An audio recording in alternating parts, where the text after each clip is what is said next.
This is Marketing Without the Marketing. I'm your host, Michael Bosey. Welcome to my show. Glad that you're here. And I thought I'd start just by saying, hey, look, I'm going to take a little break through the rest of August. Plan to be back mid to late September. Let's see, looking at the calendar, probably will publish again on maybe September 23rd, maybe the 30th. Anyway, end of September. And I was thinking that since this episode will sit at the top of my feed for a while, it might be the very first thing that new listeners see. This is a strategy that anyone should think about in their own content strategy, right? What does a feed, like a blog, videos, podcast, social stream, what does that feed look like to someone who's new to you, especially if it's going to lay dormant for a little bit? What's the first thing that someone might see? In blogs, sometimes you can put what's called a sticky post. So you sort of pin one to the top. And of course, you can do that in various social channels. You can do it in Twitter where you pin a post, or your Facebook page, or I believe you can do that on LinkedIn as well.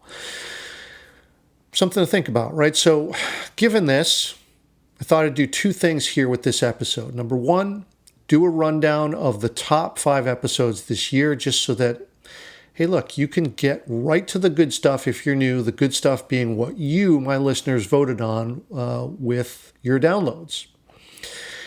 And two, to thank all of you who have been listening all along for actually making these things the top 5 episodes, right? Looking at the data like this tells me what you like, helps me adjust the show to your tastes, your needs.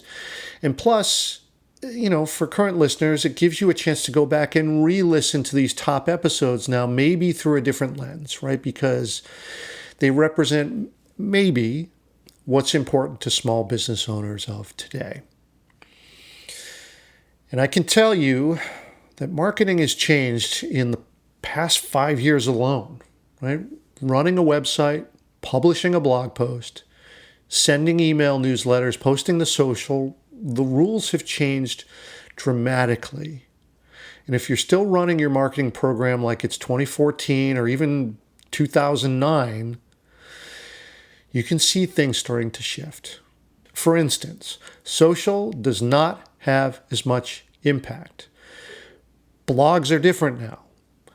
Email is still the king of conversion, but you have to do it differently now.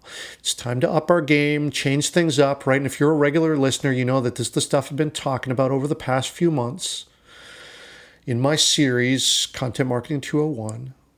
So let's hit the list, right? Because I can see from the data that this is what's important to you. And again, I thank you for even creating enough data to give me that point of view. All right, so here are the top episodes of 2019 so far, the most downloaded episodes, which is how we measure podcasts. And up front, I'll state, I've left links in the show notes to make this super easy for you. Or here's the thing, you can just scroll back in the feed of your podcast app. All of these episodes are within the recent past, so you can just scroll back a little bit and you'll be able to find, any one of these episodes. Number 1 on the list, an episode called Beyond Getting Traffic, Web Strategy 201. This was episode number 146. And I can guess why this was so popular because, look, we're obsessed with getting traffic to our websites. And I want to challenge that concept because, let's face it, random traffic doesn't do a lot for you, right? And my Web Strategy 201 is going beyond the concept of traffic as a goal and making your site much more active in the sales process by putting people on what I call a pathway. Number 2, an episode called Creating a Pathway to Purchase. There it is, Web Strategy 201. This one is episode number 148. And it deals with how we handle it when a visitor arrives at our site, right? Getting a pathway set up for them so that they don't just show up and leave, right? This pathway guides them from that first visit through maybe dozens of points of contact until they actually become a customer. And here's the thing about this, and why I'm sure this was popular, is that, look, if this isn't all set up in advance, web, blog, social, email, online store, there's actually a little point in getting traffic to your site, right? That traffic's going to come and it's going to go, and they're not going to come back if you don't give them a reason to do so, and this pathway helps with that. Number 3, episode number 145, called More Than Just a Showroom, Web Strategy 201. So everyone was really, really psyched about this, looking at your website in a different way. The top 3 episodes were all from that little mini-series. And, well, let's face it, competition on the web is tough, right? You can't just put a website up and expect people to show up. It's not good enough anymore. It needs to function again as a pathway for prospective customers. And this whole episode is about how to make your website carry more of the sales load for you, not just be a place where people show up and view it as if it were a showroom. Now, as I mentioned, all 3 of these so far were in this little mini-series called Web Strategy 201, but this is all part of a larger series, a 15-part series on what I call Content Marketing 201, which is trying to go beyond the basics. Where people are using content marketing now, it's now mainstream. Everyone's kind of relying on the same set of tactics, which means that it's harder to stand out. So instead of the 101 course that you see everywhere on the web, and including a lot of the content that I've done, I wanted to go beyond that, beyond the basics, and do the 201 course, if you will. Okay, back to the list. The 4th most popular episode of 2019 was an episode called Build, Connect, Optimize, the 3 stages of good marketing, episode 141. And here was my take on, just from working with a variety of small businesses across a wide variety of sectors over the past 5-6 years. A pattern has emerged, and to me, this pattern shows itself in 3 distinct stages of a growing business. And to me, you should match some activities in your marketing plan to these stages, right? So those stages are build, connect, and optimize. Number 1, build. In other words, get a foundation and get a funnel up and running. 2, connect. Do your outreach to fill that funnel. And then 3, optimize, which is to measure and tweak that whole thing into efficiency. And what I do in this episode is take a look back over the past number of projects that I've done and see how this sort of pattern, how I've applied it to recent projects, just so you can see how that works. All right, number 5, an episode called The One Word That Diminishes Your Work. This was episode number 142. Has gotten quite a response because a lot of people recognize this one word in the language that people use. Sometimes people use it intentionally, sometimes they use it unintentionally. But either way, it serves to undervalue your expertise, your experience.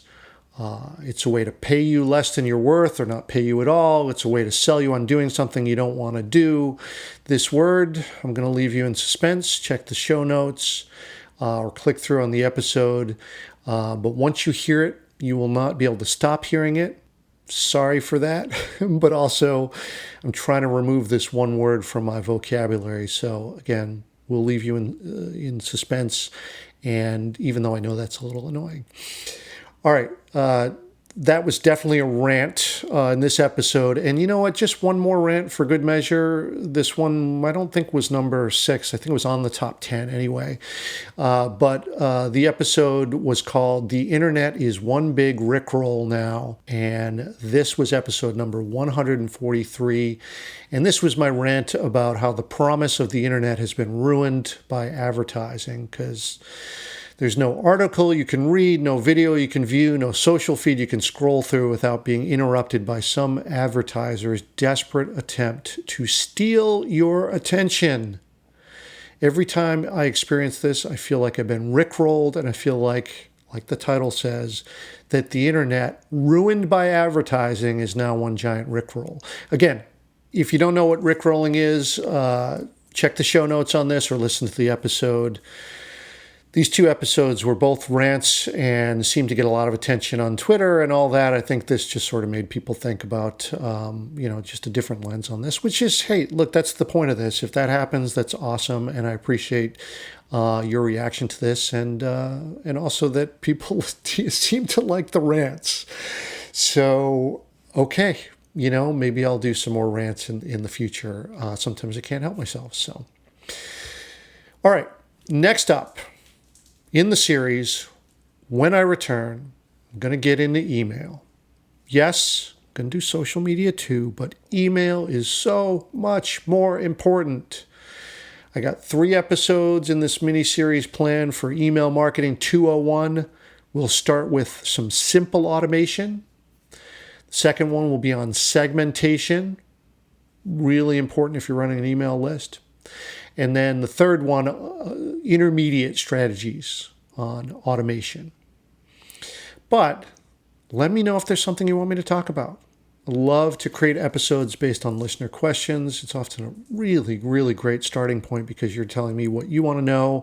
And often those things, because I have very smart listeners like you, they tend to be really good questions and things that I haven't covered yet, and where I can give you strategies that I've used in the field with clients in my own content strategy too. All right, that'll do it. Again, thank you. As always, I really do appreciate your attention, sticking with me through the rants and non-rants, commenting when you are so moved to do so, giving me encouragement, criticism, and keeping me motivated to continue doing this show. I do it for you. All right, enjoy the rest of your summer, and I'll see you soon.